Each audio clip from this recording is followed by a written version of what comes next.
underbelly? Seedy. The seedy underbelly. I like of Vegas? seedy. I'm attracted to seedy. Yeah, we'd I end like up. cults in love and seedy behavior. Yeah. Oh, we gotta travel together, Roxanne. Yeah. This is really coming together. Yin and yang. Ever notice how the harder you look for something, the more it hides? Like trying to see your own eyes without a mirror. Here's a podcast about folks who stopped seeking long enough to realize they already found it. Or maybe they didn't. Hell, maybe there was nothing to find in the first place. Welcome to the Unqualified Yogi Podcast, where we're all looking for something we probably already have. At least, that's what we tell ourselves on good days.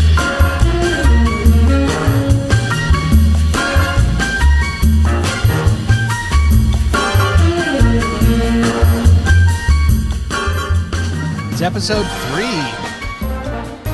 Yes. How pumped are you? I'm so excited. And this is the second one we've done tonight. Yes. Look at us I know. getting the workout in. I'm going to be up past 7:30, which is a big deal for me. That's right. You mentioned that when 7:30 is when you go to bed? I go to bed at like 7:30 or 8. Yeah. You're going to see my eyes start getting like really, but I'm so excited.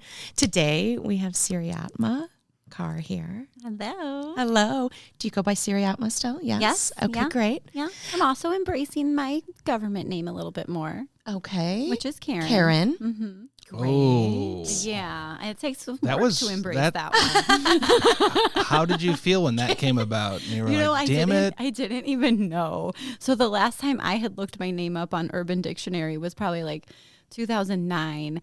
And then Yeah. I don't know, somewhere around 2016, I'm sitting on the baseball bleachers and this mom who was also named Karen was like, can you believe what they've done to the reputation of our name? And I was like, what are you talking about? Urban Dictionary says we're great. And she's like, no, it doesn't. And I looked it up right then and there and was like, The internet. Gonna have to strikes change my again. name again. yeah, I was already going by SiriAtma at that point for a few years. So Well, And where did that name come about?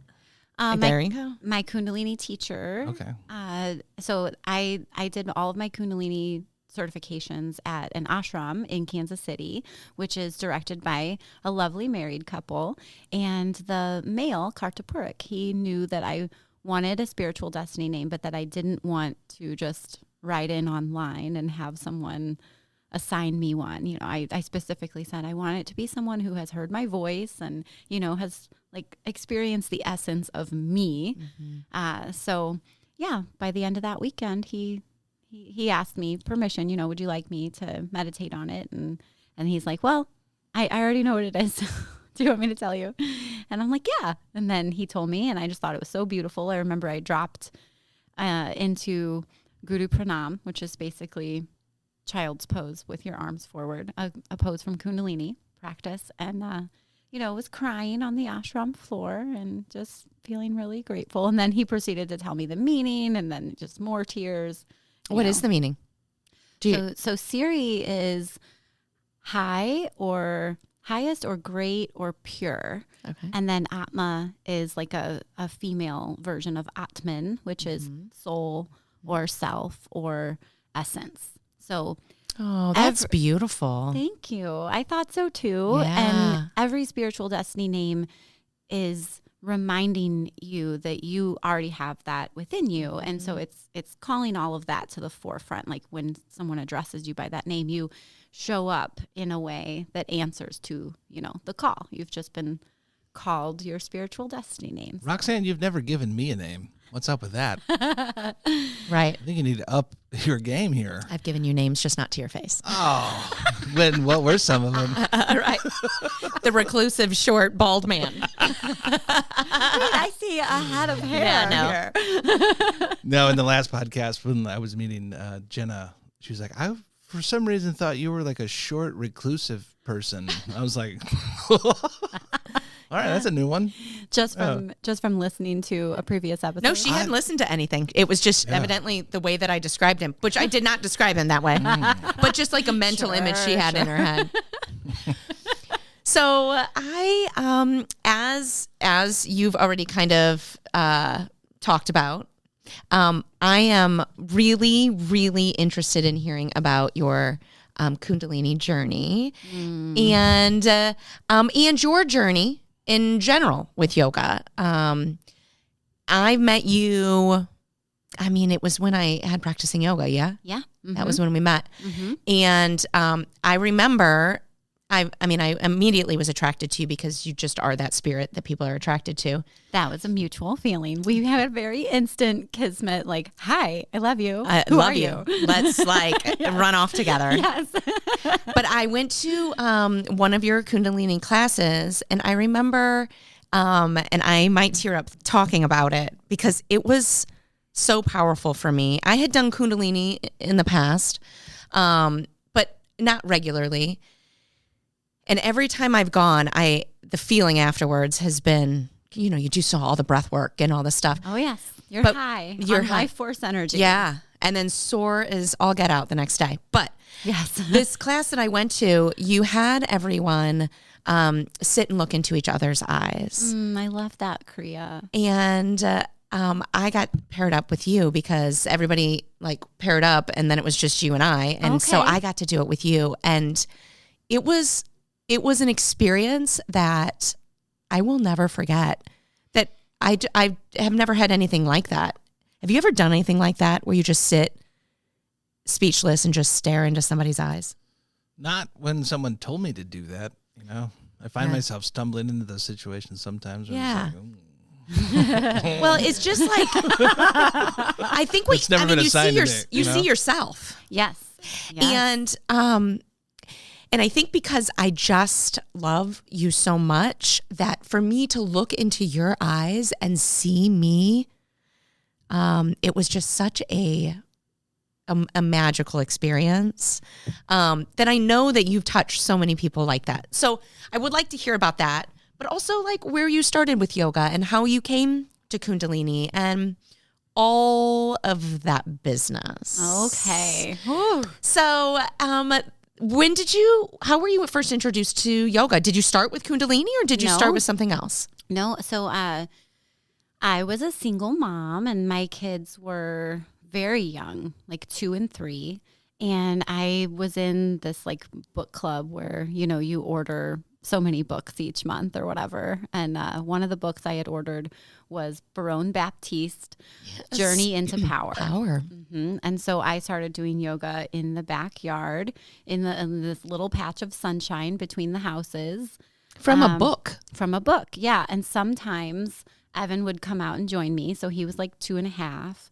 And I remember I used to get so aggravated because he could do all of these upper body arm balances, peacock pose and crow pose. He could just pop right up into them. And I'm like, oh, how can you do that? You're 2.5. I can't do anything close to that. I can now, thank goodness. Yes. Not peacock anyway, but. You still were doing yoga. Yeah. And so, it was really, I was looking for something to mentally ground me because just the pressure and stress of being a single mom and always being on and never really, also I was in my, late 20s. So I didn't slow down. I didn't pause much. And yeah, I was drinking half a bottle of wine every night as I was tidying up the home and getting everything ready to go again the next morning. So I started doing yoga on the weekends and in my free time and sometimes before bed and fell in love with it. But it was quite a long time before I went to a yoga class. Okay. Quite a long time, like 2 years. Yeah. Yeah. So I'm doing yoga out of a book for 2 years. And you still loved it. You were showing up for it. Yeah. I loved it. And I still, in my description, when I teach, use some of paraphrase, some of the wording, just the way he would describe things in the book. Because I would read those instructions over and over and over. I'd be in the pose and then I'd get out of the pose to look at the book and read all the cues and remember oh yeah, I'm supposed to slide my shoulder blades down when I do this. And, and then I started toying with the idea of reading the book aloud and recording it so that I could just listen and practice, but I actually never did. I don't think I had a fancy phone back then that could do those sort of things, you know?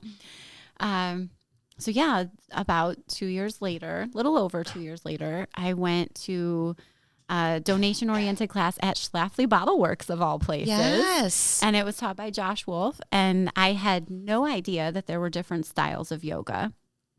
So very quickly I realized. Love Josh. Yeah. Love Josh. Oh my goodness. Well, forever indebted to him Yeah. for being my first teacher, you know? So yeah, I realized very quickly that we weren't doing anything out of the book. And the book didn't contain anything we were doing in class. You were like, that's a prescription. That's a set thing that I have to do, is what you were thinking before you went to his class. Is that right? In your book? I mean, I guess I knew that the book couldn't encompass everything. So I didn't really find it that weird that nothing from class was in the book. But I'm still just so clueless, right? Yeah. So I'm attending his class for months. And one day I just happened to be the only female student. And Was this in Maplewood? Mm-hmm. Okay. Yeah. In their crown room before, you know, I don't know that The only female student? I was the only female student that day. I've never even come close to that ratio. Does that exist? I've had Still? a handful of classes where I was like, wow, I am the only female in the room and I'm the instructor, you know, and then like praising the guys like, yeah, real men do yoga. That's right. That's right. Yeah. That was back when I was teaching at Healing Arts Center. There were just a handful of guys that were really devout to their Kundalini practice, and every now and then the gals wouldn't show up and the guys would still all be there. Yeah. But that was one of those days at Josh's class. So he said something about this Kundalini energy that we're working with, you know, and he must have used the word, it's a feminine energy. And so me just being a total novice, totally clueless, after class, I was like, did you say that because I'm here? Like, is it okay that I'm the only girl in class? And he's like, what? Did I say what? What are you talking about? I'm like, you said something about Kundalini, feminine energy. And he's like, because that's what we're working with. And I was like, but I was the only girl here today. And he's like, my dear, you're doing Kundalini yoga. And I was like, what? Okay, you didn't even know that. No, I didn't even know. I didn't even know. And so, how long had you been doing it at that point? probably a couple months. Okay. Yeah. All right. Yeah. So You're just like, this is a different kind of yoga.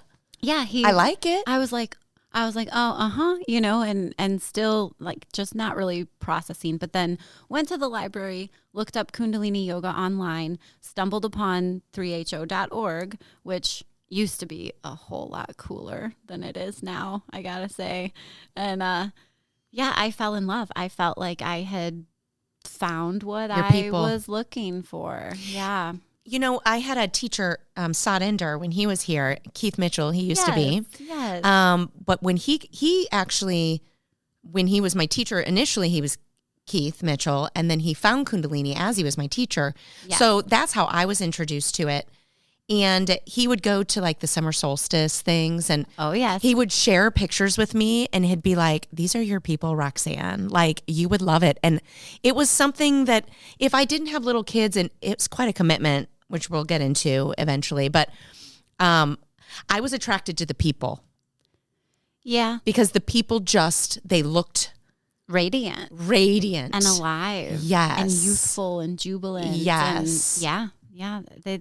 It's true. All the Kundalini kids are, you know. So that was really your first public class was Kundalini. Yes. Okay. Mm-hmm. Yeah. Yeah. And, you know, over my years of teaching, I've found that a lot in students where if they start with Hatha, they think Kundalini is really hard, really weird. And if they start with Kundalini, nothing ever really touches it. That's right. When they start doing other styles. Have you ever done Kundalini? Yes. Okay. But what is it? Like, I know Vinyasa, and basically that's it. I've taken pretty much every yoga class, but what is Kundalini? Because when you said you were the only girl in the class, I thought it would be even worse than like Vinyasa, which is usually like 70-30, probably, which is 70-30, maybe 60-40 women to men. I don't know. Yeah. And I mean, I guess those classes were usually around 50-50. I guess maybe Really? just with him being a male teacher. Yeah, attracted. Yeah. It was a safe space. Yeah, definitely. Okay. Yeah. And, still Facebook friends with so many people that I met in that class. How would you describe it? Class. Well, Kundalini works with formulas. So I think that's where a lot of the like dopamine and endorphin rush comes in that gives you that high, is because you're going to be doing something for a certain period of time. And as a teacher, I would never tell people how long we were going to do something. But if you're just looking at the Kriya and you're going to practice it yourself, you're obviously seeing the instructions. And the Kriya is the formula. Yeah, a Kriya is a formula. Yes. So it can be any combination of static postures where you're just getting in a position and holding still, or dynamic movement where you're, maybe twisting and inhaling to your left, exhaling to your right, or inhaling your elbows up, exhaling them down, something like that, moving with your breath. Different pranayama practices, breathing patterns, different mantras, like a lot of chants. repetitive motions. Yeah, a lot of repetitive, either through breath or movement, or even making sounds out loud, or just vibrating them silently in the mind. Even mudras, like sealing the hands and fingers together in a certain way. Fixed gazes. Yep. Drishtis. Yep. So it can be any combination of that, any number of exercises. The typical duration of each exercise is around 3 minutes. And, there's allegedly a whole science around that. Like after 1 minute, your blood has taken a full circulation journey through your circulatory system. And so 3 times a charm. And within 3 minutes, whatever you're doing, it actually has the potential to change the composition of the blood cells in your brain. And and then at 7 minutes, there's another whole layer of effects. And at 11 minutes, and at 22 minutes, and 31 minutes, and 62 minutes. And would you do them for that long? There are certain kriyas that are just one exercise, and it's multi-layered. Yeah. But yeah, you're instructed to build up to 62 minutes. Okay. Seems like a very easy way to come up with a playlist around that set schedule. You're like just looking at the time and you're like, okay, this is when this is going to happen, and boom, Metallica. Oh, yes. Creating the playlist for Kundalini classes was one of my favorite parts of teaching Kundalini. But Metallica probably didn't make the list. No, it did not. Yeah. That's why that's funny. Right. Yeah. Yeah, I see what you did there. But you know what? I mean, if you were a Kundalini teacher that wanted to put some Metallica in there, could you, or was that kind of against? Well, it used to be, really drilled into all Kundalini teachers only use Kundalini mantra music for class. Yes. And then all these Kundalini mantra artists started coming out with all these songs which I actually play in class sometimes. Yeah. And so these artists are creating more music that maybe just has a snippet of mantra in it, and mostly English lyrics, and always talking about like being human or seeking spiritually, so kind of on par. But I would sneak some stuff in. I would cheat, and I would sneak some stuff in that was just beautiful instrumental, or English lyrics that more secular music. Yeah, exactly. Yeah, but nowadays, I think those that are still teaching Kundalini, I think there's some that are just very devout to the old ritualistic way of doing it, and old tradition. And I think that there are plenty of us that just kind of do what feels right. And but that was frowned upon because it was all about protecting the integrity of the formulas. So the training, when you were with Josh, how long until you thought, maybe this is something I want to teach? So I guess I was practicing with him for about 3 months until I decided I want to be got the bug. A yoga teacher. Yeah. Yes. And then what were you doing for work at the time? What was I doing for work back then? I know I was I worked for I've been through several periods of my life where I've just had several part-time jobs. Yes. Yeah. So I think that's the way to do it. I know I was at Recycling on the Go back then. Okay. I used to pick recycling out of the trash at big events around St. Louis and ride around on a golf cart and get a suntan and socialize. I love that. Educate people about, what goes where, compost, recycle, trash, all this stuff. I also worked at Harris House Foundation, a rehab facility. Yeah. I was down at their Broadway location where their stairs program used to be. Their 28 30-day program. There was like some Trader Joe's time in there. There was. Oh yeah, I love that. Yeah, probably a restaurant or two, like Pie Pizzeria. Yeah. I know I was working at Pie when I started practicing out of the book. Which one? Okay. I started at Del Mar and then helped them open Kirkwood and worked pretty full time at Kirkwood, but I would also pick up shifts at Del Mar. And then they started opening like downtown and Chesterfield. Oh, I didn't even realize they had. Are they all closed? There may be one still open. Okay. But I think that's it. Yeah. Okay. So I'm sorry I interrupted you. You, it was about 3 months and you're like, I want to be a yoga teacher. Oh yeah. But see, I was a single mom with 2 little kids. So, and there was no Kundalini teacher training in St. Louis. So I just had this limited view of like, well, I can't travel. I have to be here. Yeah. So I took Jaime Sanchez's classical 200-hour yoga teacher certification. Okay. And so I met a friend through class, Yevgeny, and he started taking me to Heather Dawn's yoga classes at camp on Cherokee. It stood for Community Arts Movement Project. Okay. And I loved Heather's style, and it wasn't Kundalini, and I just loved her style so much. And what would you say it was? Well, she was just.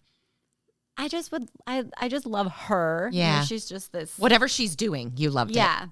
Yeah. And I saw an opportunity to like, you know, express me and like throw a little humor in there in class and, you know, just, like scoop all these students under your wing as your little lovies that you're going to guide at least in one area of life that, you know, has helped you, and you get to ripple that out, you know? So I was like, yeah, where'd you get certified? And so she recommended Jaime's program, which is West East Yoga Teacher Training. Yeah. So yeah, I graduated from that back in 2012. But even before graduating from that, once I had it in my head, like, okay, well, I'm unavailable to my kids 1 weekend a month. So it doesn't really matter if it's in St. Louis or elsewhere. So I had already signed up for the Kundalini training in Kansas City before I even graduated. And then I went and to that's the main Summer one that Solstice. people in St. Louis go to, is that one, right? I think so, yeah. Okay. Or went to. I mean, Go to, it might have been because I was always talking that one up. But, Okay.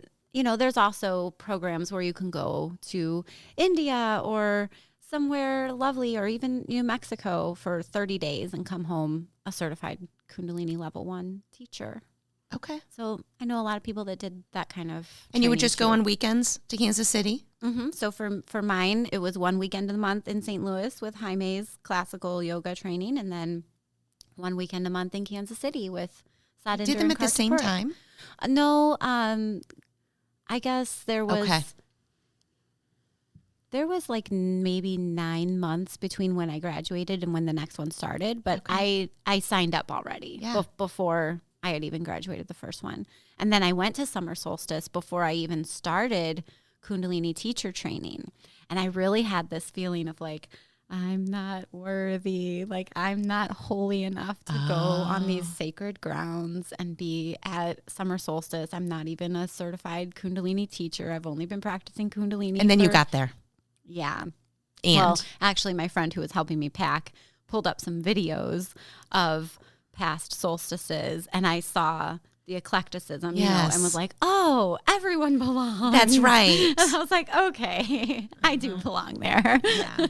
And what was your first experience? Oh gosh. Like? And then I went, and it was life-changing just to do so much Kundalini yoga all day and with so many people. Be around all these people whose life energy is just like soaring and in white. Yes, everyone's in white. Well, for 3 days of the festival, okay, everyone absolutely wears all white for the 3 days of white tantric yoga, which is under the Kundalini umbrella, and there were only 12 tantric facilitators in the whole world, and you have to have a tantric facilitator present to do white tantra yoga. And you sit in lines and you partner up. So you can be with your romantic partner, you can be with your friend, your teacher, your child, or you could get paired up with a total stranger. So it's kind of like filling out your dance card when you get to Summer Solstice, like as the days go on, you're like, do you have a partner for day one? Like, when we just have a connection like you and I did when we met. There was a gal on my service, like work trade team. They call it SAVA, selfless service. So she was on my SAVA team, and we had that. And so she was my partner for day one. A fella I met was my partner for day two. And then my teacher at the time was my partner for day three. And you don't wear all white for those days? For those days you do. Okay. Yeah, for those days, everyone does. Okay. You're required to be in all white and have your head covered. Okay. The rest of the festival, you can be yourself if you want to. You Oh. can, yeah. Okay. Or, I had never seen those pictures where everybody didn't have the... I think I mostly wore all white anytime I was doing anything Kundalini related. Yeah. Yeah. Yeah. And covered my head. Yeah. Yeah. And let your hair grow out. You didn't cut your hair? I didn't cut my hair. I didn't remove any hair from my body. Yeah. So I wasn't even like plucking my eyebrows or shaving my underarms or anything else. Yeah. My kids used to get really embarrassed going to the pool with me. My friends used to tell me, you can't wear that pretty dress with those hairy legs, and watch me. That's right. And that's part of when I shaved my head. It's kind of like, per whose standard of beauty? Yeah. Like, if you feel beautiful and you feel like actually good because it's for a reason. Right. That shows more than... How much time did it take for you to think about shaving your head and then do it? Like, was this It's something couple hours? I've thought about doing for a long time. For years. For years. What led up to that? And did you do it yourself? Or did you go? Yeah, I did it myself. When did you do it the first time? I did it in, I think it was in May, maybe? Okay. May or June. Yeah. I think May. It's something I've always wanted to do. And, I got divorced last year. And I feel like last year was kind of a year of mourning. And this year I could feel myself starting to come alive again and do the things that light me up again. And I just wanted to. And so it was scary because you don't know everyone's like, oh, well, you can do it. You've got a good shaped head. I'm like, well, I didn't know it when I cut it. Right. I didn't know what was underneath here. Right. And I started doing it and I started giggling. And then I love it. I think for me, it is a sign of like freedom. Yeah. Freedom of attachment, freedom of all the old history that hair holds. Not identifying with. And freedom from needing to operate under a male's gaze, needing to look for that attention or that. And just, I feel like it's been a great experience for me. I could see how that would be very liberating. It was like that to just let go of shaving and plucking, that whole experience really, really helped me embody the Kundalini teaching of like, there's nothing to make up for. Your creator made you exactly as you're meant to be. So, yes. And then like over the years, sometimes I just feel like being a little more polished up. And so I'll shave when I want to and I don't when I don't want to. That's it. Yeah. Boss bitch. Yes. Doing what you want when you want to. Well, it was hilarious when I didn't shave ever because I was single for, a portion of that time. And I remember like I'd be vibing with somebody on the dance floor. And then as soon as my arms would go up, they'd run in the other direction. And I'm like, bye. Right. Not my person. Right. These are my filters. That's right. Yes. And I've said that even just cutting this off, I have said like, it has really been able to clarify for me who my people are and who they aren't a little when I meet them. Like, because do people like, they just stare? There are men that when I first did it, there were students that were like, why did you do that? Are you going to grow it back out? Like, and then somebody was like, you're not blonde anymore. And I was like, I haven't been blonde in a long time. I was dyeing it. And but then there'd be the men that would come up and, I think it's an age thing. I feel like it was a generation. When I was at the doctor yesterday, I mentioned the second time I've mentioned my gynecologist appointment yesterday, but I went to the gynecologist yesterday. It must have been on the previous. You gotta Yes, do I it. was. You gotta do it 3 times. Three That's times. when the energy changes. Okay, that's right. Well, so she was an older woman who wore a lot of makeup, and she was beautiful.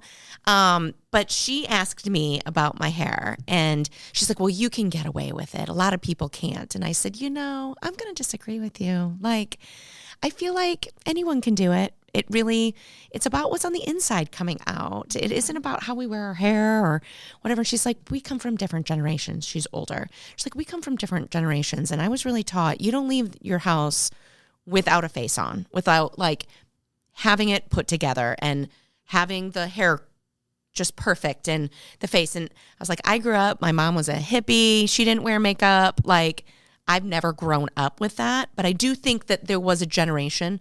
So I think that the men of that generation are used to women looking pretty per a certain standard. I think I look beautiful. I do too. I do. I agree 100%. You always look beautiful. I've known you with dreadlocks when I first met you. Do you have any photos of this? Maybe. We can. I don't know. Yeah. I don't know. I'll have my people get I'm in not touch the with your best at people. taking photos. I'm not either. And I know she's too cool for socials. Yeah. So I don't know about too cool. Not If cool enough. anyone listening has It's probably photos not of cool enough. Roxanne and dreadlocks, please email them to me. There you go. It'll But be in the show then notes. when you cut them off, you had quite short hair. I did. Not Yes. maybe not buzzed, or was it buzzed? It wasn't buzzed. Okay. It was like Okay. a pixie cut. Okay. The And I person who loved did that it did a look on really you good too. job pulling it out. Okay. So that it was that you had like an inch or two. I had a good cut, good short cut. Yeah, you had a which very was cute not the first time I pixie. had a shortcut like that. Yeah, and then I, then it kind of grew out for a while, and now it's all gone. And I had you always- extensions for a you while. always look beautiful and radiant and Yes, magnetic and whatever it is. Yes, Yeah. yes. yeah. So I think that, and then there's been younger men that have been like, you look badass, you look great, and I was like, love thank that. you. So, and also, I really don't care. Yeah. So 5 minutes. That's all you want. 5 minutes of silence at the end of class. But there's always someone. The early packer? The loud sire? The person whose phone is ringing. The Savasana silencer creates a soundproof barrier around disruptive yogis. They can't hear themselves. You can't hear them. Everyone achieves peace. The Savasana silencer. Because 5 minutes of silence is a human right. Rental units available for your studio.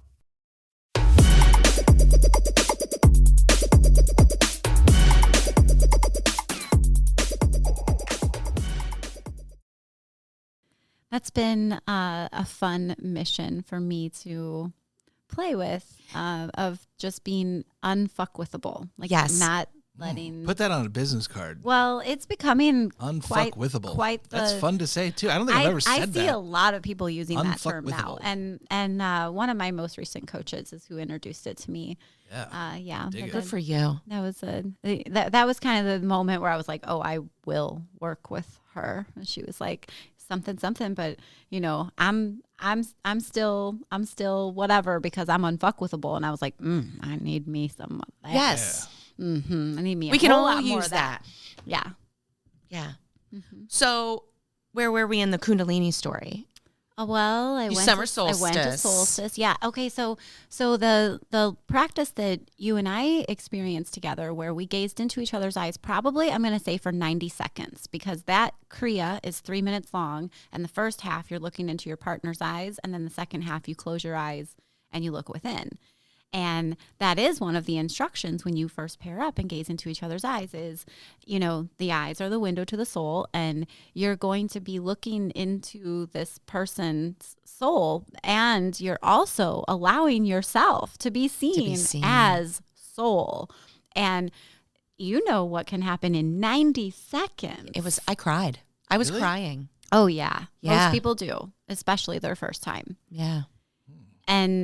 And so White Tantric Yoga Days are 8 to 10 hour courses of doing that. All day long. You're All doing 8 day to 10, long, just eight- with a 8 new to partner or 10 the same hours. partner? The same partner, unless your partner needs to step away for whatever reason. For a bio break. Exactly. So, or sometimes they just freak out because Really? it brings all your shit up, especially if you're doing it with someone you have any form of relationship with. With a stranger, it might not bring up as much. Because there's no words. There's just soul gazing. If there are words, it's mantra chanting. So, the kriyas throughout that day are all either sometimes there's a day where it's all 11-minute kriyas. I've never attended one of those. So what's more typical is it's some combination of 31 and 62-minute long practices. And then you get about a 20-minute break in between. So everybody's like getting up and moving around and massaging each other and drinking and going to the bathroom and eating snacks. And This sounds great. Everything you just said, the last 5 verbs were great. Eating snacks, massaging. yeah, I heard because a lot of them. you're sitting all day and you're not just sitting there staring into their eyes. You're also, your arms could be up at like a 60-degree angle for 62 minutes. 62 minutes with your arms straight 62 up? minutes. That's So so people hard are to do. crying, laughing, screaming, putting their arms down. You know, I mean, no, there's no like police coming around being like, arms up, you know. But everyone there But you wants want to. to. You want to achieve Yeah. you don't want to take a shortcut. And you want to see what comes of pushing yourself that far outside the comfort zone, you know, and just edging yourself out there, you know, just ride your own edge. Who wrote these kriyas? I guess Yogi Bhajan, and then here we go. Okay. Well, and we can get there in a second. So you went there and then you started teaching Kundalini. Yes. Okay. So actually, I met my teachers there. I just happened to see Sadinder of the married couple, the wife, passing out some flyers for the yoga teacher training in Kansas City at the ashram. And I was like, oh my gosh, you're from Kansas City? You know, like I'm already signed up for this teacher training program. And they were like, oh, lovely to meet you. You know, and she's like, you're already a certified yoga teacher? And I'm like, yeah. She's like, well, then just start teaching Kundalini, any kriyas that you know. Oh, really? Because you have all the instructions right there, you know. She's like, yeah, go ahead and just start. Oh, that's you know? great. And, yeah, and so Who was teaching in St. Louis at that time? Nancy, Josh, and then Phoenix. yes, And myself. Okay. Yeah. And I was teaching at the park. I was teaching donation-oriented classes Yeah. at the park. I was very anti-yoga studio when I Yeah. first gained certification.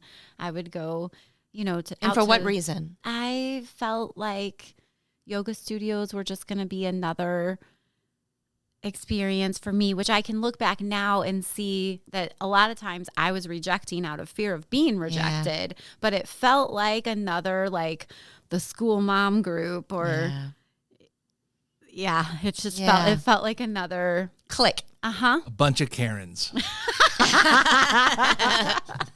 Hey now. Yeah, so I really thought that it was like, how cute do I look in my yoga pants? And that was like all there is to it. You That's know? what I thought too. I was scared. Yeah. Yeah. And then studio owners started reaching out to me specifically because I was a Kundalini teacher and they wanted Kundalini at the studio. And that was a whole experience too. You know, like I'd have other teachers come in from neighboring classrooms and be like, can you guys keep it down? I'm like, no, this is what we do in Kundalini. Sorry. We pound the floor and we yell at the top of our lungs and we do all kinds of weird shit. Yeah. I went to a class of Nancy's once in Lafayette Square at the Old Marbles. Do you remember that I studio? never went there. No. Okay. Well, she had us, it was some sort of like big festival day, a certain day.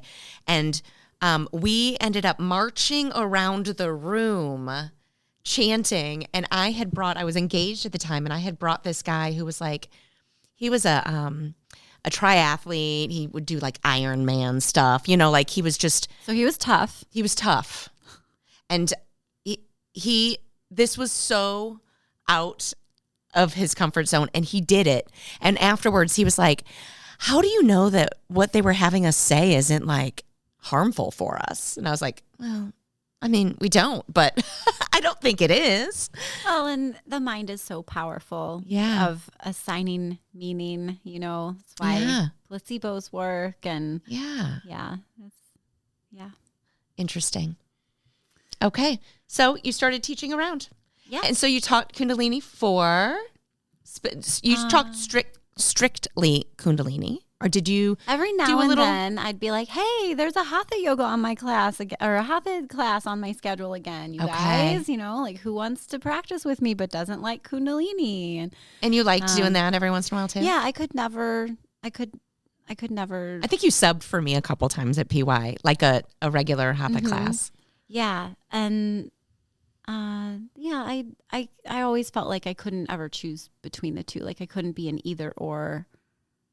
Yeah. Yeah. And I was teaching Kundalini and practicing Kundalini at home. But then when I go to other folks' classes, it was usually not Kundalini. And then is a daily practice except for like full moons and menstrual cycles. Is that right? Oh, ideally, if you're following the traditional it's all the teachings, time. it is every day because you're choosing a Kriya to do for either 40 days in a row, 90 days in a row, 120 days in a row, up to 1,000 days in a row. So there's nothing around moons in Kundalini. There are certain practices that you can do.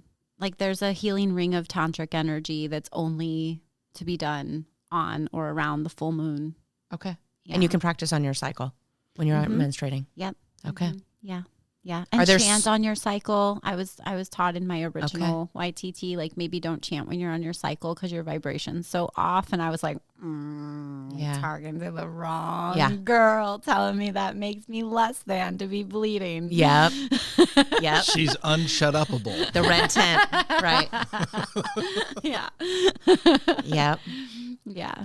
So how long did you teach Kundalini? From 2013, when my teacher told me go ahead and start teaching, until this past December. And tell us about this past December. Well, whatever you're comfortable sharing. So a documentary came out, I think at the end of October of 24, called Breath of Fire. And we've both seen it. Okay. I watch it every Thursday, front to back. Yeah, it's like a limited docu-series. It's not all like all one sitting. 4 episodes. Yeah. And it was about this woman. Depends how long you sit, right, Gary? That's how I watch it. Once I sit down. I don't think all the episodes were out when I started it. Okay. I remember like craving seeing the rest of it. When you started it, did you hear about it or did you see it show up on the Netflix or whatever it was on? Okay, YouTube or whatever. If we back up a little bit, yeah, like the last solstice gathering that I went to, because these were every June in New Mexico and every December in Florida.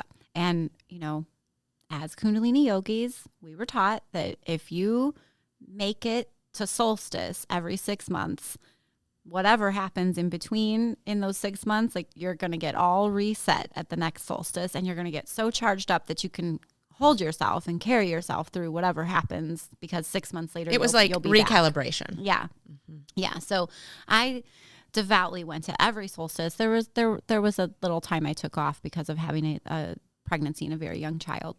However, I was at most of those solstices over those years.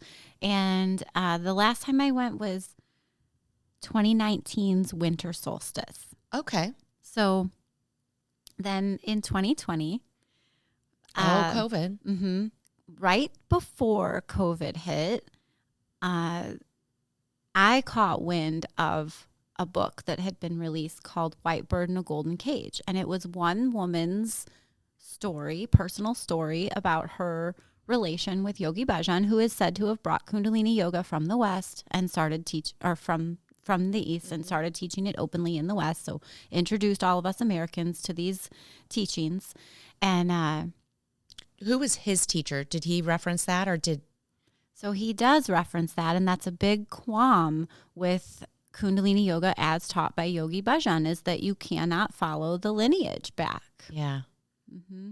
So the story is that his family they were praying for a boy, and they were, making all of these prayers and promises that if they were gifted a son, they would, bring him before all the gurus and saints and yogis and masters and make sure his life was devoted to rippling out these spiritual teachings and, humanity having less suffering. And so then they followed. So when he was born, they followed through on that. And he would say that, so I never met him personally. Their son. So Yogi Bhajan would tell the story. Testament that he was really touched by the fact that they followed through on those promises, and that had an influence on him, that it simply that his parents followed through, and it meant that much to them.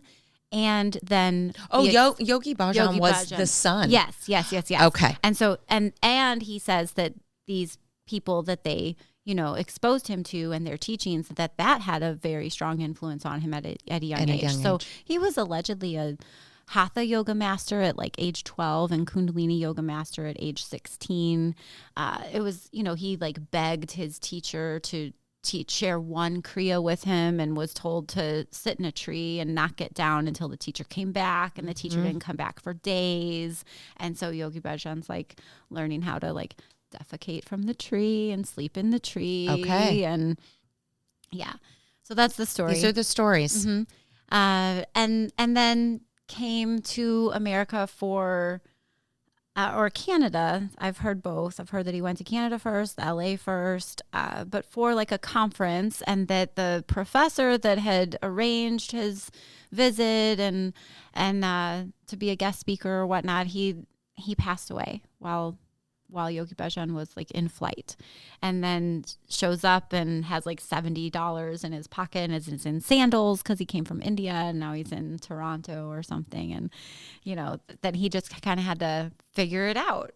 And through interacting with all of these Americans or maybe Canadians, just realized. What time frame is this? Late 60s. Okay. Prime time. Mm-hmm. Yes. So sees all of this, discord, forward movement of like, we want something more. Yes. And yet sees all of these substances. And he would say, every great civilization has fallen from the use of a substance, but here in America, you have it all. Mm-hmm. The peyote, the opiates, all of it, the alcohol, the marijuana. He wasn't into the LSD. So he starts preaching to all these seekers, this is the highest high. Okay. This is, this is sustainable. Yeah. You don't have to pay for it. It's not illegal. You're not going outside of yourself. You're finding that high within you. Yeah. And that became another infamous quote of his was, when you don't go within, you go without. Yeah. Yeah. Yeah. Which is a great quote. I mean, yeah. Yeah. Yeah. I mean, yeah. Okay. Yes. Yes. Yeah. But it's I studied at the School of Metaphysics for a while, and there was a really beautiful story about how all of the gods were, trying to decide where to hide it. Where do you hide it? Like the self-knowledge, the self-love, the self-acceptance, like the it, the samadhi or nirvana realization or whatever. Yeah, self-realization. And, the god of the sky says here and the god of the earth says here. Well, then the goddess of love said, well, hide it within, because only the noble intented will think to look there. Only the nobly intented will actually go there and take the time to go within. And then it can't be, savaged or fall into the wrong hands. It's protected there. Yeah. Yeah. Yeah. Yeah. So, okay. So with Yogi Bhajan, okay. So all these, I had heard rumors that there were, some allegations and stuff. Again, I had never met him. From this book? No, I didn't read the book. Just just around the circle at Solstice. I had heard little bitty bits, but I had never met him. It wasn't about him for me. It was about the way the practice made me feel, the way the lifestyle was helping me clean up my act. So I just didn't really like play into the drama of it. And then this book came out and it got very, very dramatic, very, very suddenly. And again, I didn't want to fall into the drama of it. I was just like, hey, all I know is what I feel and what I witness in my students when they're practicing right in front of me. And I'm going to keep teaching, and I don't want to be a part of the rumor mill. Yeah. I'm here. Yeah. Mm-hmm. Yeah. So I didn't ever read the book, and I loosened up on the rigidity around teaching. Like now I'm playing all the cool songs I like for Kundalini class, you know, not using any mantra music, not wearing white, not covering my head. Okay. Now I'm like the rogue Kundalini yogi, right? Because you're like, who's going to do something about it? Unfukwithable. Right? Well, and you know, I do see how all that discipline served me to an extent until it didn't. And I'm proud of myself that I let it go once I realized it was hindering instead of serving me. Yeah. Discipline is important. And then when it's no longer serving you, you know, my teacher would say, you have to know the rules before you can break them. Mm-hmm. So like you have to fully absorb and know what it does for you. And then when it's not working, then you don't have to do that anymore. Yeah. Even, you know, like when I first got into Kundalini yoga, I noticed that a lot of one of the teachings was so it's so intertwined with Sikh Dharma, and there's 5 Ks of Sikh Dharma, and one of those Ks is called Kesh, and that's not removing hair from your body. You know, so I just happened to be hanging out with this gal who's like a dear sister to me. Yesterday was her birthday, but this was long time ago, and she's like the ultimate hippie chick, you know, and I'm hanging out with her, and I realize she doesn't shave her legs, and I'm like, oh, I just don't know if I can get down with that. But then lo and behold, within like 6 months, I'm the one not shaving any parts of my body. And, you know, and being like, why would you? It's a natural part of your body. That's right. Like, why would you remove it? And, you know, and now I do sometimes and don't sometimes and whatever. But yeah, just odd how there were things where I was like, oh, I don't think I would ever get that into it. And then eventually I was very much that into it. And then there were times where I was like, oh, I don't think I would ever let this go. And then there came a time where it was like, yeah, it's time to let this go. And you're listening to yourself along the way. Yeah. You know, I went to some Sikh gurdwaras here in St. Louis, and a gentleman pulled me aside and was like, don't be a fanatic. He was like, just do what feels right for you. Mm-hmm. And I was like, I would have expected a different to answer. Be like drawn into, you know, the Dharma. And he was just kind of like looking at me like, all of these people get born into this. And here you are walking up choosing this. He's like, just keep choosing for yourself. Yes. Yeah. Great advice. Yeah. That's beautiful. I'll always remember him. Yeah. Okay. So the allegations all come out. I'm still teaching. Kind of rogue. Now this documentary comes out, and it's about a woman who was gaining great success through, some people were saying like she was becoming the next Yogi Bhajan. Right? She was young. Yeah. Young and vibrant and spunky and rogue. Charismatic. And yes, very charismatic. I was like in her vicinity, like very close to her at some white tantric courses and stuff, but I never took a class from her. I never went to Rama Institute in LA or anything like that. But you've met her. Yeah. Well, not directly, just like in circles. Yeah. Yes. Yeah. So, you know, she was just having so much success, and then all of a sudden she passed away, and it was like she went in for a surgery and got a blood clot, and, you know, just didn't survive this outpatient surgery. And I had also heard, you know, some stuff like around solstice about things being like too rigid and strict. Like if you were, you know, part of her staff and whatnot, you know, that it wasn't like the wealth wasn't being shared and stuff like that. So there's just again, just like steered clear of the drama. Yeah. Never really formed a strong opinion one way or the other, you know, was just like, nah, no thanks. And so, Yeah, I watched the documentary. Did it break your heart? It absolutely broke my heart.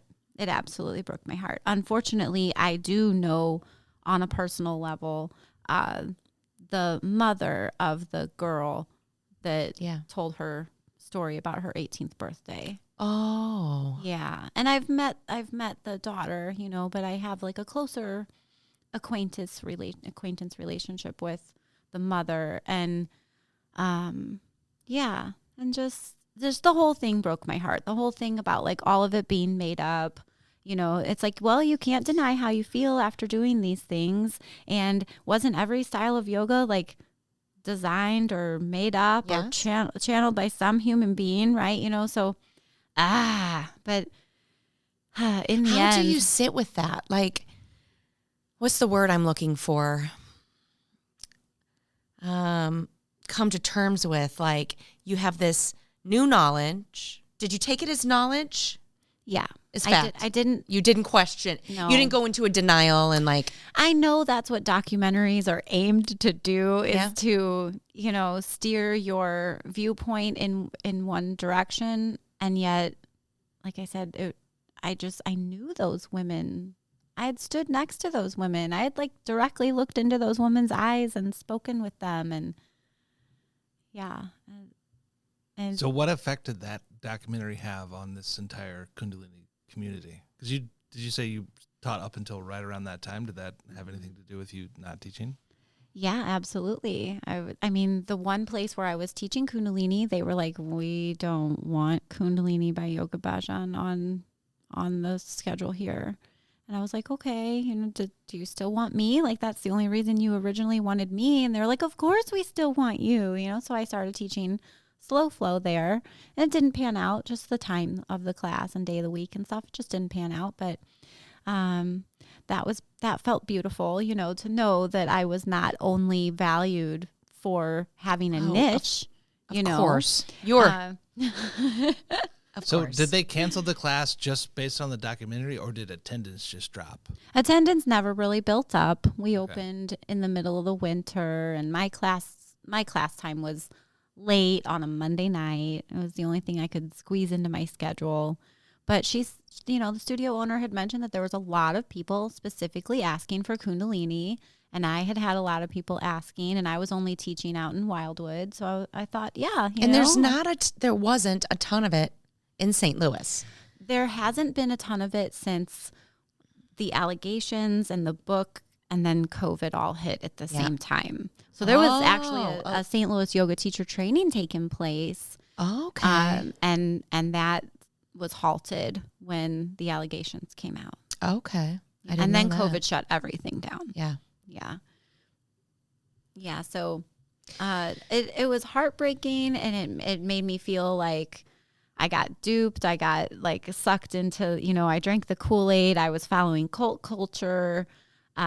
You know, so many accusations of it being a cult over the years. And I'd always say like, oh, well, you know, we look crazy to the ones who are crazy, but we do all of this on our mat so that we don't go crazy out there in real life. You're putting yourself under this pressure, and then you become unfuckwithable. And, yeah, I would always, you know, say like, oh, we're cultivating consciousness, you know. We talked about on the previous episode, our guest before, we both have talked with each other that, I mean, I am 100% primed for a cult. Yeah. I would 100% drink Where the do I Kool-Aid. apply? You tell me the right things. Like I would love a matching outfit. I would like to have, you know, love be the premise of gathering with like-minded people, and just, you know, my family life was a little crazy growing up. It would be great. Like I would be the first. I've watched a lot of different documentaries on cults, and I've been like, I would have totally been a part of that. And I don't know what it is, but I think that, and you know, I've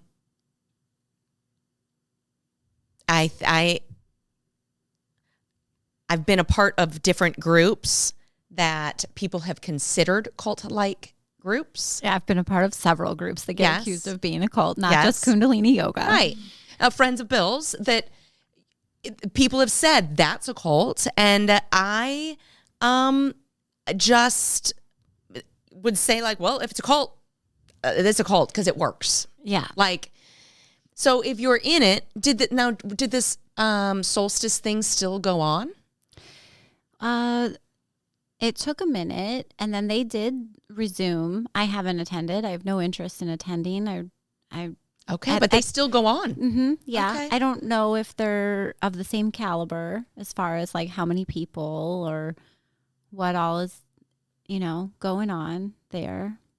It was such a, it would just pull you out of your normal life, so it was advertised or described rather as it's not a retreat. It's just an opportunity for you to retreat from your normal daily busy overstimulated life and come here and detox because your food was included in your ticket, but it was a detox diet. It was potato and onion soup for breakfast with an orange and a banana, and with all the spices that clear you out, and then I mean, it sounds I love a potato. and then onion there was soup. like a set lunch for summer and a set lunch for Wait, winter. it was a potato and onion soup, or potato and onion soup is one thing? Potato and onion soup. Oh, I thought you got a potato No. and then onion soup. You I got was like, you got soup made from potatoes and onions and spices, and then you got given a back in Eastern banana Europe. and an orange. Yes, and so we're and gonna then be there in was shape. Sounds like we're gonna be in shape.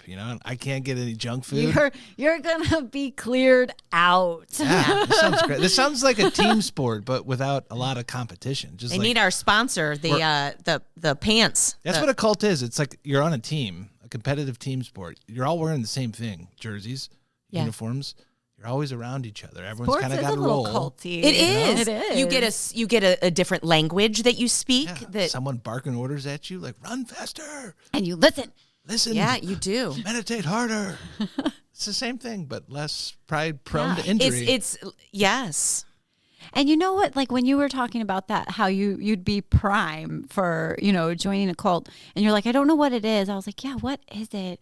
I think it's that urge to merge back together as one. So especially urge to with the merge. premise of love at the forefront, Yes. it's like, yeah, we all stem from this one same source, but we're split into many. So this source can experience And this itself. makes me sad. And we Yeah. are all here just like urging to merge back together Yes. as one at source, the source of love. And so, of course, Yes. cults feel, like, yeah, I've got I'm people home. who understand. Yes, and that's exactly how I felt when I'm I found home. 3ho.org. Yeah, and I found 3HO through the website, the Healthy, Happy, Holy organization. Healthy, happy, holy. I heard that it used to be a lot cooler on that website. It did. It did. Now it's quite watered down. Like it used to be Vibrant. Yeah, and it's you can still look up your tantric numerology reading, but they used to prescribe different kriyas for you and then even like non-kundalini things to do. Like some would say keep your hair long and uncut. Some would say sing anything that makes you happy and let others, experience hearing that through you singing joyfully, and they don't have all of that on there anymore. There's a lot of kriyas that just aren't up on the website anymore. A lot of kriyas and meditations. You think it's from this documentary, or why? Like why? I think it was all made more palatable because of all the controversy. For all They took the anything that was controversy. maybe too a little outer outskirts Yeah. to be more palatable. Mm-hmm. Yeah. Yeah. I mean, I can only assume that is, Yeah. the why or how around it. But So are you leaning hard into a different type of yoga now? I really like slow flow. I like to teach it more of like a dance, almost like a choreography. I'm really about like freedom of feminine expression and recognizing that your eros, your life force energy, is creative energy and therefore has a sensual and erotic feel to it. And for all beings to embrace that and not feel like that's something that is taboo.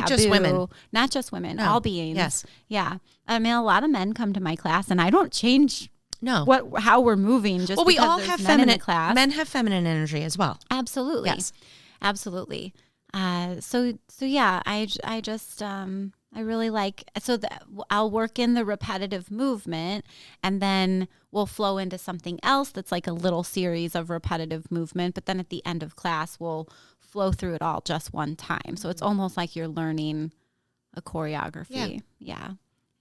And I don't have any training in dance or experience other than just getting out there and being my wild little self on the dance floor. But you were a deadhead, yeah?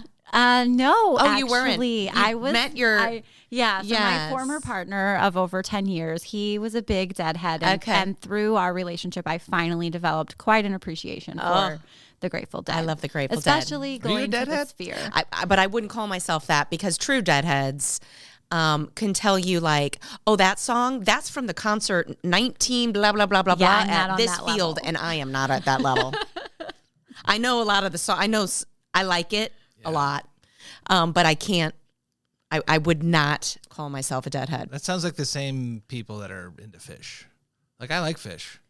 I've listened to Fish, but the people that are really into Fish, they're like, bro, live Oregon, 1997. Yeah, that's how they talk. Yeah. It's the second set, bro. Like, get out of here with that. Yeah. Get out of here with that. Yeah. You know? Yeah. It's a thing. Yes. I just love music. I love live music. I don't even really have to, I like it better when I know the music, but I'll just. You like to move. I like to see the creation process, Yes. like I like to watch the fingers on the guitar. I like to watch the facial expressions of the singers. I don't just want to hear it. I want to see your fingers pound the keyboard. I want to see the broken string go flying off the guitar. I love watching people perform. Express themselves. Yes. Like the guts, first of all, the courage it takes to get up in front of a group and do something so vulnerable and so a creative process to put yourself out there is beautiful. And I that's what I love about watching. Absolutely. Whether it's a even one going person to see a play. Yeah. Yes. Or a monologue. Yeah. I always end up teary-eyed when they take a bow at the end. Me too. You guys worked so hard. You did so great. Yes. Thank you for sharing. You're sharing your spirit with us. Yes. Yes. Yeah. Yeah. That life force energy. Yes. And when I think that is what it comes down to, like when I'm inspired by someone or when I find some sort of practice that moves me, so deeply internally, just like being yet another example for that to ripple out, for somebody to catch that spark of inspiration and, just like permission to, just live authentically. Yes. And yeah. I was listening to one of, and people who follow Ram Dass, it's the same thing. And I am not that can say like it was his talk here at this date. I am not that. Definitely not on that level there either. But I was listening to one of his talks and he was saying just that, like that, we're not here to try to get someone to move into love. We're here to move ourselves into that light-filled love place. And then it's practice. And we're just living authentically and practicing and doing the best we can. And that just ends up rippling. Like it catches. I see what you did there. Grateful Dead. I see what you did. Grateful Dead. The ripple. Rippling. Ripple. Oh, You're a deadhead. look at that. That wasn't even intentional. Mm-hmm. Sure. So do you think you'll ever teach Kundalini again? Yeah, of course, you never know. I do. I do have so I would really like to delve into more original Kundalini practices and teachings that are not necessarily by Yogi Bhajan. Like Kundalini yoga is mentioned in the Upanishads, and so it's not just this thing that. What is original? What is the more original Kundalini? I don't know. You don't know. And I'm not, I've had a few people send me a few sources, and my life has completely turned upside down in the past year. So I do not have the luxury of so much leisurely time where I'm just, hanging out, reading or researching. No one's saying we can't make it up. If we say well, we're that making was the it problem. up. Well, no, if we say we're making it up, just like we're saying it's a cult. If you say it's a cult, you say you're making it up, but it's good. And people are like, I fucks with this. Yes. I made this up. Be upfront about it.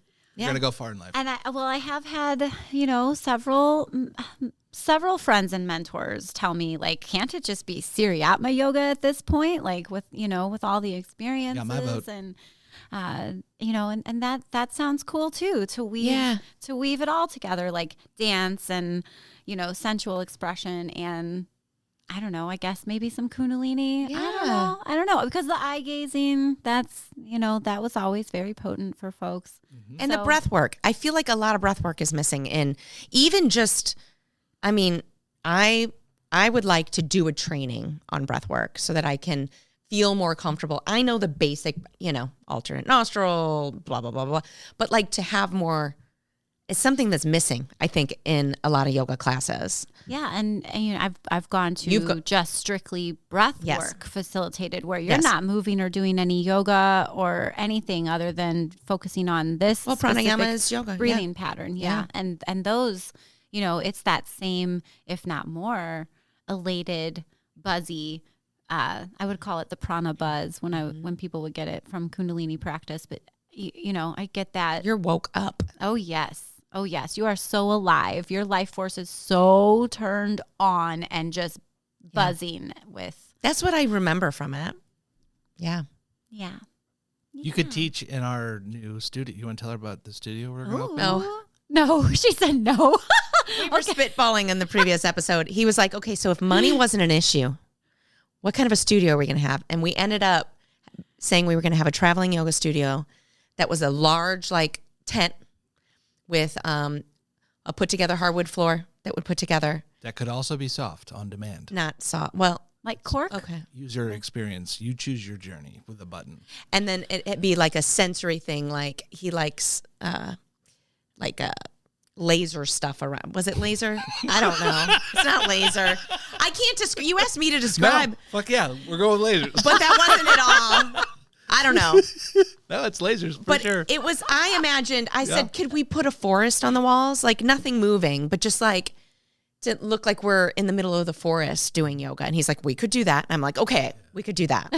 But I imagine us there's a 4-day music festival somewhere. And we go and we set up our tent and we do yoga for 4 days, different classes. You could come be a part of that. I would love that. Please keep me posted. Okay. Imagine if you could program the smells that happen where you don't have to light incense, but it's more of kind of like you program something and you can program the smells based around your class as well. Ooh, so you want this traveling yoga studio to kind of be like a sphere, Las Vegas sphere. That's what he mentioned. That's exactly what I said. You're hired. You're hired. She gets it. She does. And I've never been to Vegas. I've only been to Vegas for 3 nights of Dead and Company at the Sphere, and that was so recently. Yeah, so just not this past June of 24. Yeah, that was an epic experience. I bet Vegas is fun and fancy. I have no interest in gambling. I feel like Vegas. I can get into enough trouble in St. Louis. I feel like I would be in jail within 24 hours of me being in Vegas. People are like, oh, but there's great shows. There's great stuff to do. I know, but I would have a sniffer for all the other stuff. And that's where I would be. What other stuff? I don't know. Anything. The dark underbelly? Seedy. The seedy underbelly. I like of Vegas? seedy. I'm attracted to seedy. Yeah, we did I like cults in love and seedy behavior. Yeah. Oh, we gotta travel together, Roxanne. Yeah. This is really coming together. Yin and yang. Yes. I think by episode 7, we're going to have a really defined, you know. Yoga studio. So we asked to open anyone listening that has deep pockets that would like to fund this Yeah, big ideas. You need to be open to weird ideas. and have a lot of money. And have a lot of money, yeah, because it's going to be free. We're not charging. That's right. We're not charging anyone. We're not burning Palo Santo. We're just going to make it smell like Palo Santo. Another reason why this gonna won't be a program it. traditional cult is we're already well funded. We don't need the monies from you. You're not here for the money. Yeah. Yeah. I like it. So, I might come back. I might come back. I might come back. We'll see. Tell all of our listeners that we're slowly gathering together here. I'm one. I love it. Thank you. Where they can find your beautiful slow flow classes. Oh, so I'm at Blue Sky Yoga in South City every Wednesday, 7:30 to 8:30 On Watson. Yeah, a little bit of a night owl-ish class. Yeah. And that's my only weekly recurring class right now. And then I have lots of things pop up for sound healing. You know, I have some yoga stuff pop up, but most of my events these days are geared around the gong and the crystal singing bowls as a little, you know. Do you have any of those cherry coming on up? top. Yes, I have. I'll be playing gong at a yoga collective this weekend in Faust Park. Okay. It's sponsored by Duo Dogs and a dispensary. So all the dogs will be there for everybody to come get all the snuggles and love on. You know, we're always told like, oh, service dogs can't be pet. Well, these Duo Dogs that's what their service is to be lovey. Oh, I love that. Yes, I love it too. And this Faust Park on Saturday? On Sunday. On Sunday? November 2nd. Yeah. And Okay. then the following Sunday, November 9th, I have my monthly installment of, it's called Simply Sound, and it's a donation-oriented sound bath at Blue Sky Yoga.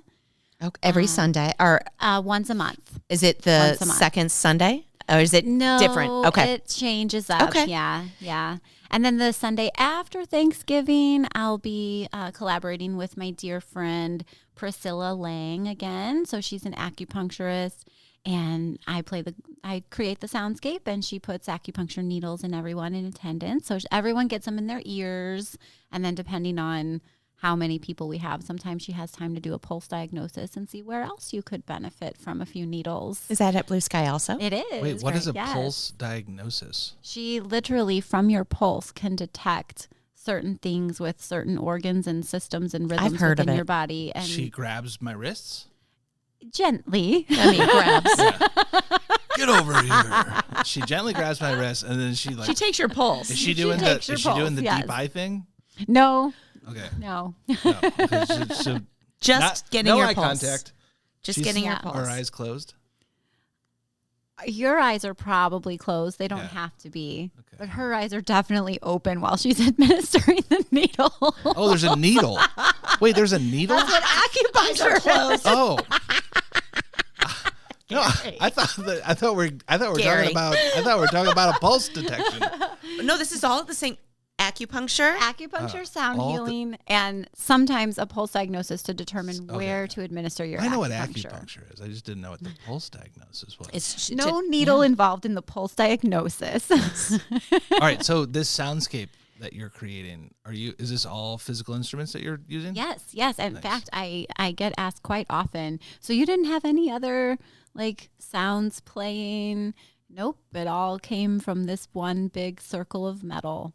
And just one gong. just How one big is the gong? 32 inches Okay. in circumference. Yes, circumference. I don't know what that means. Vocab here. Well, you know, radius circumference? is from the The- center in, diameter diameter, is yeah. the distance across. Circumference is a system. You have distance a around. younger child than I do. Yes, that's when I knew that stuff, is when they were younger. Yes. That's great. So yeah, 32-inch mercury planetary gong, very deep, bassy sound, and then the crystal bowls. Is that the Italian place that makes gongs, or where's that? What brand? Where's it come from? Pasty. Paste, yeah, The yeah. German, Okay. Germany. Yeah. Yeah. Yeah, they're pretty much the best ones. Yeah, they're the Cadillac of gongs for Yeah. sure. All right, so if you could buy any gong, price is an option. Oh. Which one? Like, Oh, so her eyes just. tell me about. Oh, my I recently God. got into gongs. I mean, look at that gong I over want there. like has a one right there. That's called a Facebook Marketplace gong. How did I not notice that? Right. I was busy looking at that scary painting over there, which Yeah. I love. Don't look. Love. Do not do the 3 minutes with him in the eyes, for sure. Yeah. Oh, yes. I love that. So that's about 32 inches, yeah? I believe so. Yeah. Yeah. That was a Facebook Marketplace, you said? Mm-hmm. Nice. Yeah. That's a score. Oh yeah.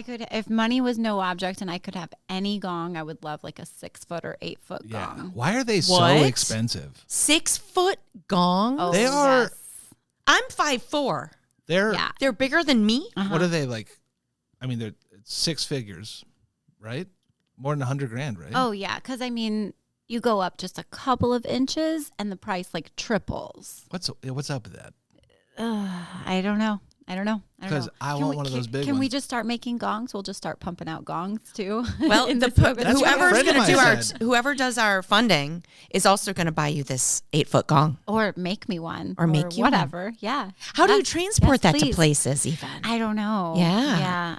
I mean, Have you ever it's- seen one in person? No, but there is the Memphis Drum Shop has a gong chamber with over 80 gongs, and I would love to take a Holy road trip shit. down there. Yeah. And they have a 6 foot gong allegedly. They have That'll a- be the tier 1 when you come into our cult. You're carrying gongs everywhere we go, so we don't have to carry them.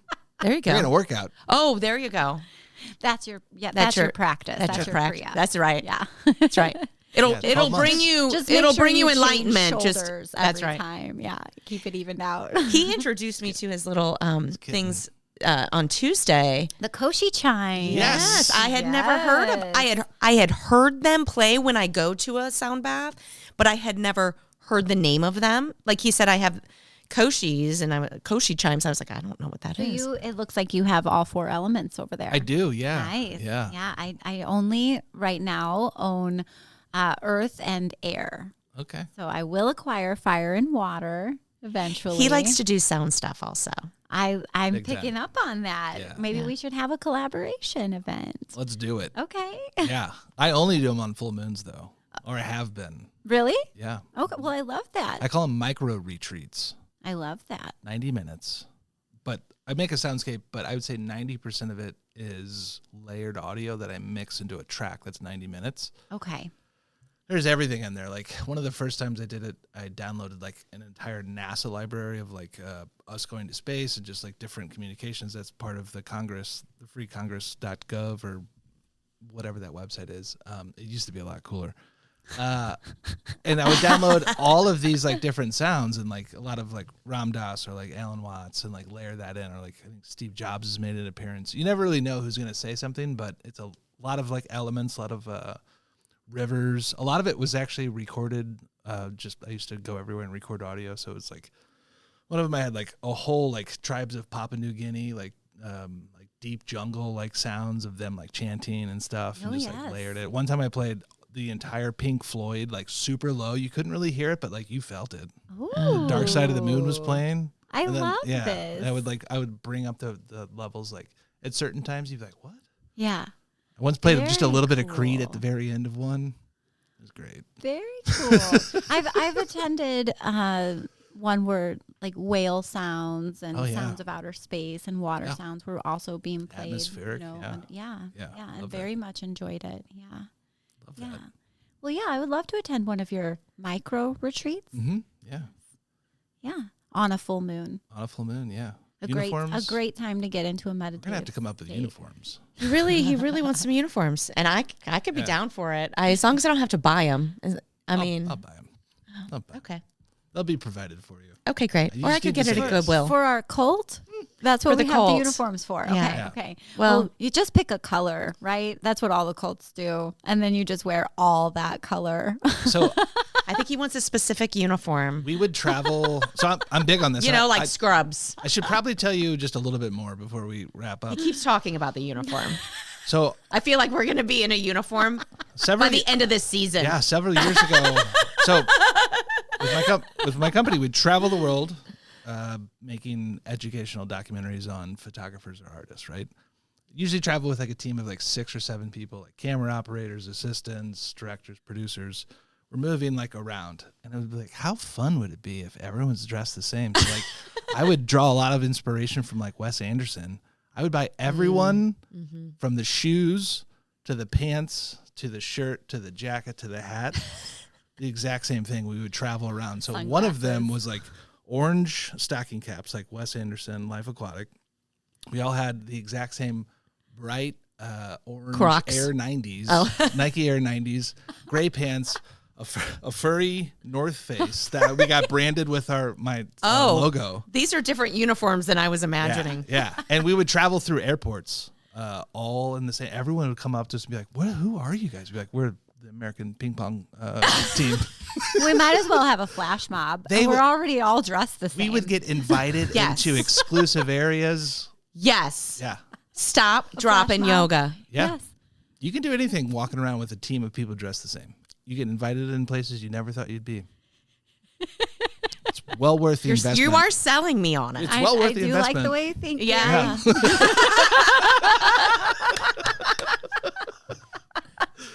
Oh, I love it. That's great. Oh, and right at 90 minutes. We've been It pretty seems solid. to be our. Yeah. We keep saying, we've said an hour would be, but we just 90 minutes seems to be the sweet spot. I love how organic this has been. Yes. You know, there weren't like, I wasn't sent questions in advance to ponder my answers to, because, it's conversation. Yeah, you just get to be authentically you in the present moment. Show up however. Right now. Yeah. However you are. Yeah. Yes. I love it. Thank you so much. Thank This you has thank for you. been This being is great. here. absolute delight. Yes. And everything you're talking about, I think I know a lot of people watch the documentary and how that correlates to what is happening now in Kundalini. So it's been great. Thank you very much. You're so welcome. Yeah. And we shall see what happens for, St. Louis and Kundalini yoga. And if a whole new Kundalini yoga Emerges. Bikram didn't ruin hot yoga. Hot yoga is going strong, Yeah. That's right. Might be a dip, but it'll be back. That's Yeah. right.